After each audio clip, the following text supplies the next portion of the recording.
এই গাড়িটি সত্যিই একটি প্রযুক্তির বিস্ময়। আস্টন মার্টিন ভালকিরি 6.5 লিটার V12 ইঞ্জিনের সাথে 1.60 হাব শক্তি উৎপন্ন করে। এটি একটি হাইব্রিড পাওয়ার ট্রেন, যেখানে 1.000 হাব শুধুমাত্র ইঞ্জিন থেকে আসে, আর বাকি শক্তি আসে বৈদ্যুতিক সিস্টেম থেকে। মাত্র 1.270 কেজি ওজনের কারণে এর পাওয়ার টু জন রেশিও 1:1 এর বেশি, যা 0-60 গতিতে পৌঁছাতে মাত্র 2.6 সেকেন্ড সময় নেয়। এটি একটি বাতাস কাটা মেশিন, ফুল কার্বন ফাইবার টাব এবং বিশাল ভেন্টুরি টানেল দিয়ে তৈরি, যা 1.35 গতিতে 2.400 পাউন্ড ডাউনফোর্স তৈরি করে। এক স্টাইলের স্টিয়ারিং হুইল এবং রিয়ার ভিউ ক্যামেরা দিয়ে সজ্জিত, এটি আসলে একটি ফর্মুলা 1 ক্যাপসুলের মতো।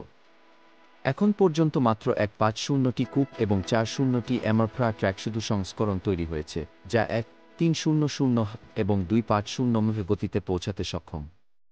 ভালকিরি এখন ওয়্যাক লু ম্যান্সে প্রতিযোগিতা করছে, যা এর রোডের বাইরে ট্র্যাকের বৈধতা প্রমাণ করে।